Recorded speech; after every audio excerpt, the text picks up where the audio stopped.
I became a doctor after everyone said I'd fail.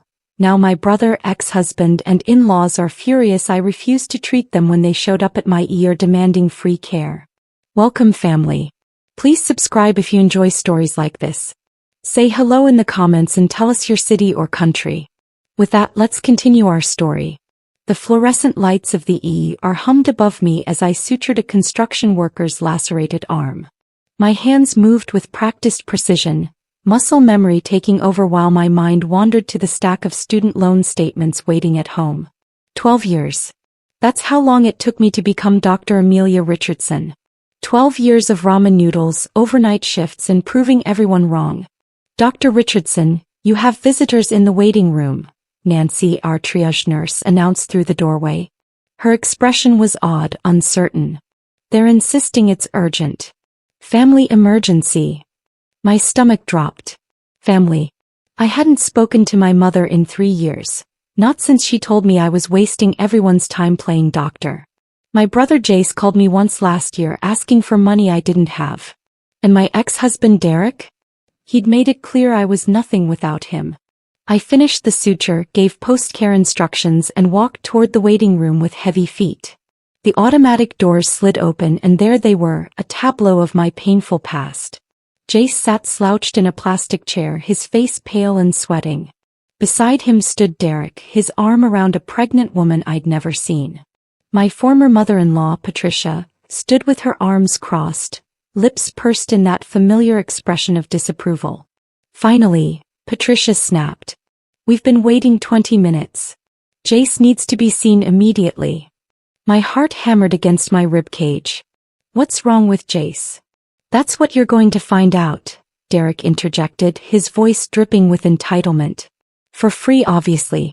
You owe us that much. The waiting room suddenly felt smaller, the air thicker. I could smell Patricia's expensive perfume, the same scent that had filled her house during Sunday dinners when I was still trying to be the perfect daughter-in-law. Derek looked different, his hairline receding slightly, but his smirk remained unchanged. The pregnant woman beside him couldn't have been more than 25. I don't owe anyone anything, I said quietly, aware that other patients were watching. Jace, if you need medical attention, you need to register at the front desk like everyone else.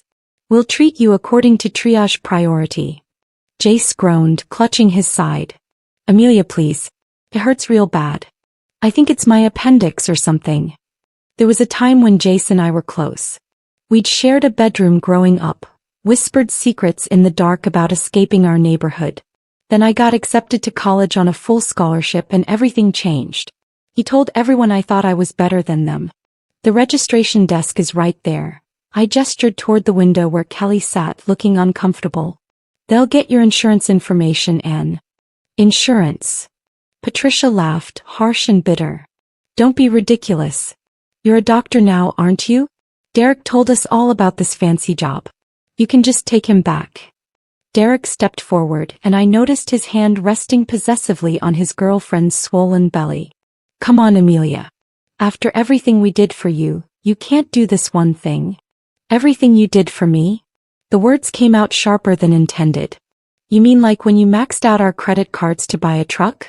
Or when you told my med school classmates I was only there because of affirmative action? A flashback hit me like a physical blow. I was standing in our apartment, acceptance letter from medical school trembling in my hands. Derek had come home to find me crying with joy. His face had darkened immediately.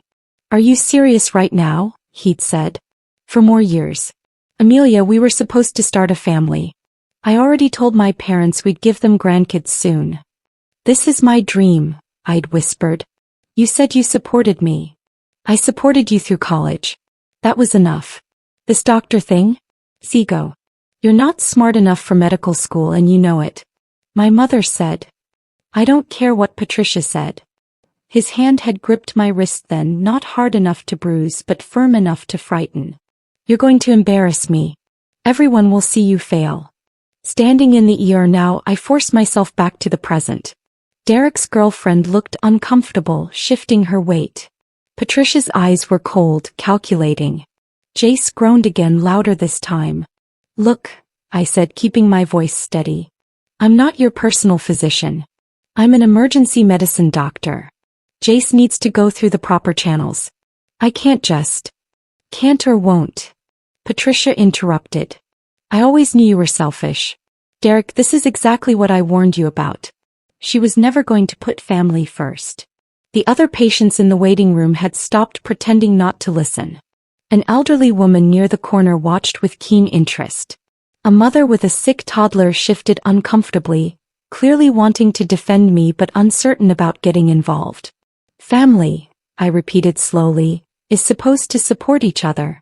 Where were all of you when I was studying for the MC?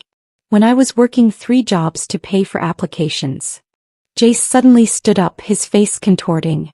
Jesus, Amelia, I might be dying and you're giving us a lecture? What happened to you? You used to care about people. That stung more than I wanted to admit. Jace was right about one thing. I did used to care, maybe too much. I'd sent him money when he called at 2 a.m. claiming he needed it for rent. Later, I found out through a cousin that he'd spent it at a casino. When I confronted him, he'd said I was being judgmental. Fine, I heard myself say. I'll take a look. But he goes through registration first, and if this isn't an actual emergency, there are people here who've been waiting longer. Derek smiled, and I hated how familiar that smile was. See? That wasn't so hard. And while we're here, Amber's been having some pain too. He gestured to his girlfriend. Just some Braxton Hicks or whatever, but maybe you could check her out? My jaw tightened. Your girlfriend needs to see her OB-GYN. I'm not a pregnancy specialist. But you're a doctor, Patricia insisted, stepping closer. Her voice dropped to a harsh whisper. Or did you lie about that too? Derek told me about your little breakdown in year 2. How you almost failed out. The world tilted slightly. That information was private, shared during a vulnerable moment when Derek and I were still married. He'd held me while I cried after failing my first major exam, told me he believed in me. Apparently, he'd been collecting ammunition instead. Nancy appeared at my elbow. Dr. Richardson, we have a trauma coming in. 3 minutes. Thank God. I need to go. Jace, register at the front desk. You're really going to leave your own brother sitting here in pain? Patricia's voice carried across the waiting room. Several people looked up. The trauma was a motorcycle accident, severe but stable. By the time I'd finished, 2 hours had passed. I'd almost forgotten about Jace until I saw Derek storming toward the nurse's station, Amber waddling behind him, Patricia bringing up the rear like a general marshalling troops. Where the hell have you been? Derek demanded. Jace has been sitting here for 2 hours. This is unacceptable. I looked up from the chart I was reviewing. Around us, the ER bustled with activity. Nurses rushing between rooms, monitors beeping, families waiting anxiously for news about their loved ones. There was a trauma. A 22-year-old who might lose his leg.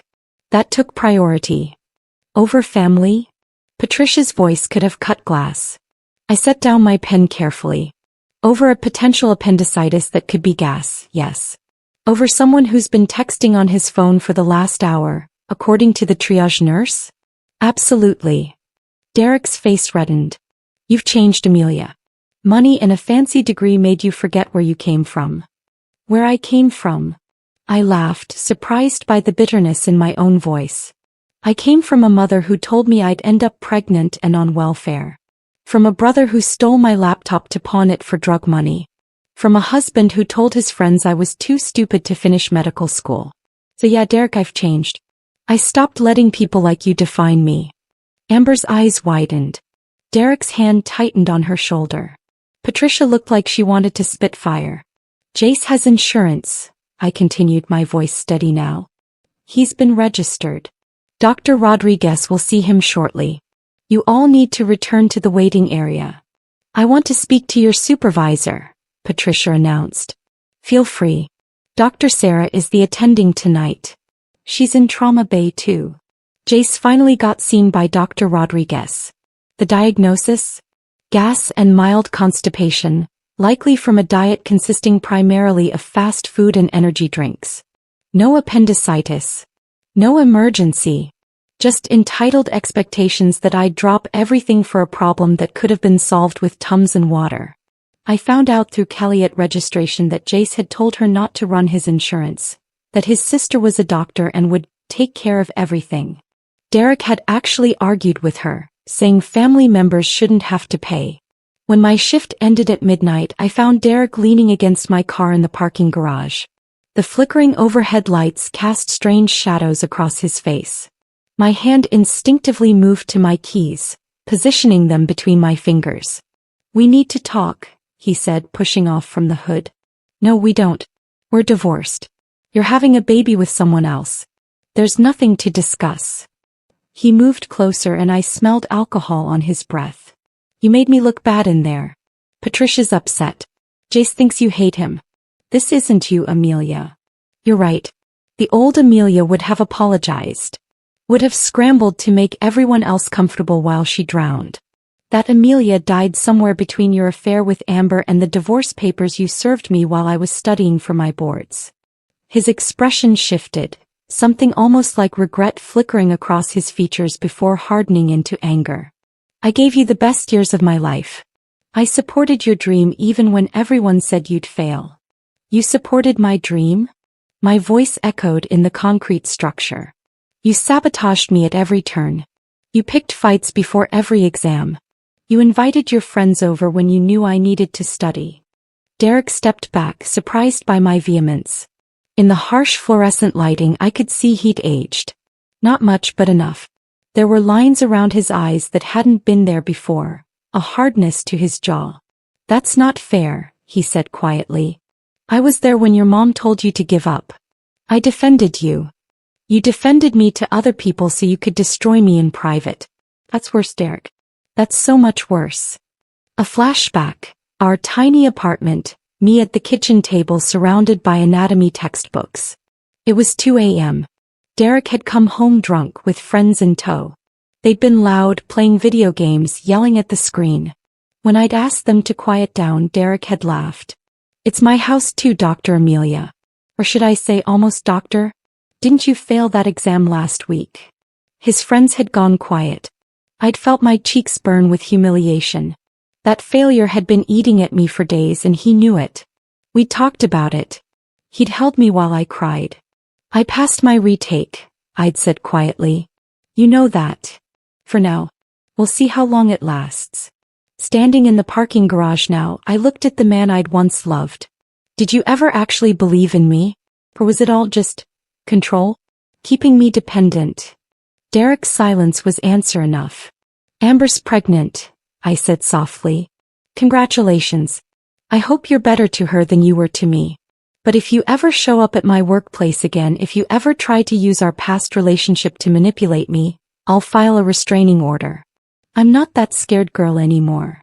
I got in my car and drove away, watching him shrink in my rearview mirror. I woke up the next morning to 47 text messages. Most were from numbers I didn't recognize.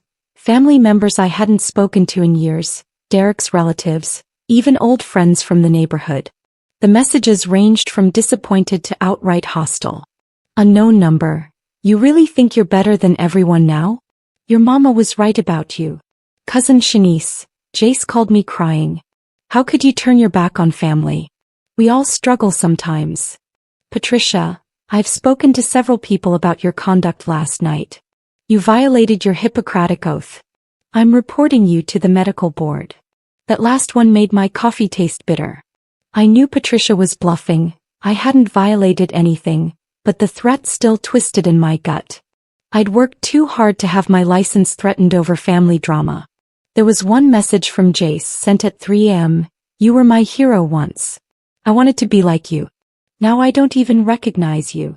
I stared at that message for a long time, remembering a different Jace. The brother who'd helped me practice for my college entrance exams, who told me I was smart enough to do anything. When had that changed? Slowly I realized. It had been gradual, like rust eating metal. It started when I got into college. He'd made jokes about me abandoning the family. When I came home for breaks, he'd introduce me to his friends as my sister who thinks she's white now. The comments got meaner when I got engaged to Derek, sharper still when I announced medical school. My phone rang. My mother's name appeared on the screen. I hadn't spoken to her since the wedding. My wedding. when she told me I was making a mistake, that I should focus on being a good wife instead of chasing impossible dreams. I answered.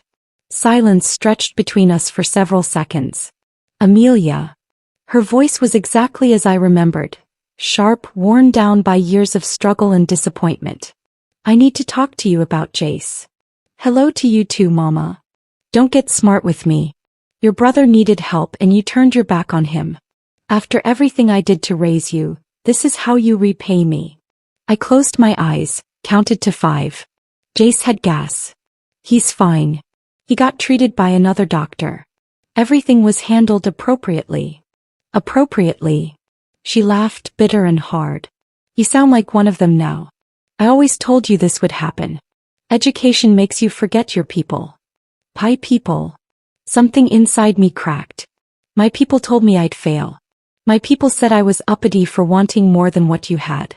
My people stole from me, lied about me, used me whenever they needed something and disappeared when I needed support. I worked 3 jobs to put food on the table. I know you did, Mama. And I'm grateful. But working 3 jobs doesn't give you the right to tear me down for wanting better. I paid my own way through college. I took out loans for medical school. I didn't ask you for anything except belief, and you couldn't even give me that. The silence was deafening. I could hear her breathing, ragged and angry. Your brother is family, she said finally. Blood. That's supposed to mean something. It does mean something. It means I couldn't watch him stay in pain. That's why I made sure he got treated. But it doesn't mean I have to violate hospital policy, risk my license or give free care. Would you work your job for free, Mama? That's different. How? How is it different? Because you're a doctor now. You got money. You can afford to help. I wanted to laugh at that. Money. I was drowning in student loans, $230,000 worth. My salary was good, but after rent, loan payments, malpractice insurance and just existing, I wasn't exactly rolling in wealth. But trying to explain that to my mother had always been pointless. I don't have money, Mama. I have debt. Massive debt. The kind that will take me 20 years to pay off. Should have become a nurse then. That's what I told you. 2 years, decent money, and you could have had a life. But no, you had to prove something.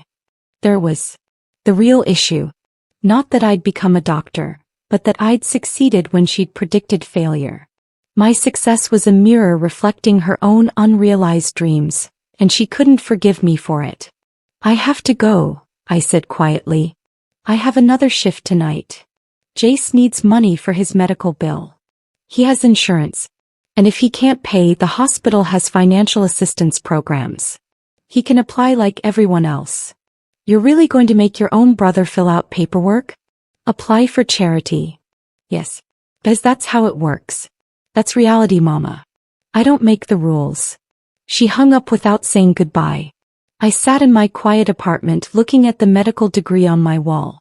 Dr. Amelia Richardson, MD. It had cost me everything. My marriage, my family, my sense of belonging. Some days I wondered if it was worth it. Then I remembered Mrs. Patterson, an elderly patient I'd treated last week. She'd grabbed my hand after I'd diagnosed her stroke early enough to prevent major damage. Thank you, doctor, she'd whispered. You saved my life. That was worth something. That had to be worth something. My phone buzzed again. This time it was Derek. We need to talk about your attitude. You embarrassed Amber last night. She's sensitive because of the pregnancy. I blocked his number. 3 weeks later I received a certified letter. Patricia had actually filed a complaint with the state medical board, alleging that I'd refused to treat a family member in an emergency situation and violated my ethical obligations. The investigation would take months. I'd need to provide documentation, statements, potentially appear before a review board. Dr. Sarah, my attending that night, submitted a statement on my behalf. Nancy and Kelly did too. Dr. Rodriguez provided documentation showing Jace received appropriate care without delay. But the stress still ate at me. Every time my pager went off, my stomach clenched, wondering if it was more bad news. My lawyer, a sharp woman named Jennifer who specialized in medical licensing issues, reviewed everything. This is harassment, she said flatly. The complaint is baseless. You followed protocol exactly. But these investigations take time and they're stressful by design. That's probably what she's counting on. She wants me to cave. To apologize and make nice. Probably. Don't. You did nothing wrong. But the messages kept coming. Family members I'd forgotten existed crawled out of the woodwork with opinions. A cousin twice removed sent me a Facebook message detailing how ungrateful I was. An uncle I'd met exactly once at a funeral posted on social media about young people forgetting their roots. Then Jace showed up at my apartment. I saw him through the peephole looking worse than before, thinner with shadows under his eyes. Against my better judgment I opened the door but kept the chain lock engaged. What do you want, Jace? Can I come in? Please? I need to talk to you. Say what you need to say from there. His face crumpled. Amelia, I'm sorry. About everything. About the things I said, the way I acted. I was jealous, okay? You got out and I didn't. I kept the chain lock in place but I listened.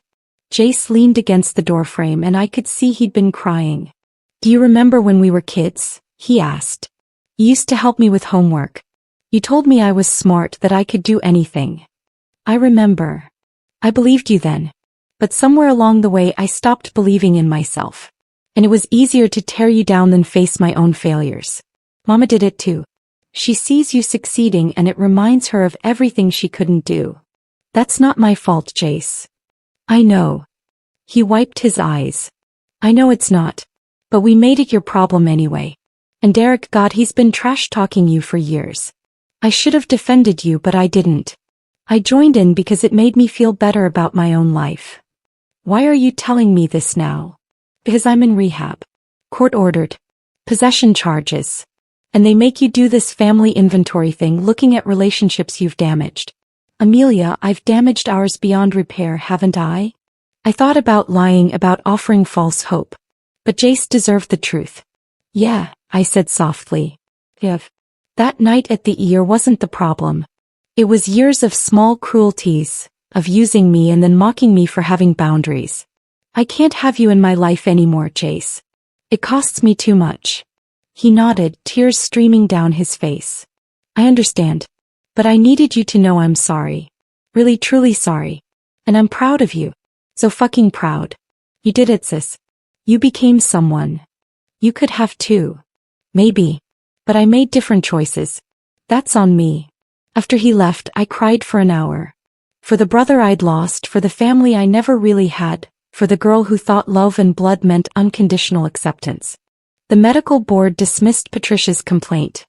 My license remained untarnished. Derek stopped contacting me after Amber had their baby. A girl they named Madison. I heard through the neighborhood grapevine that he was already cheating on her, history repeating itself in predictable patterns.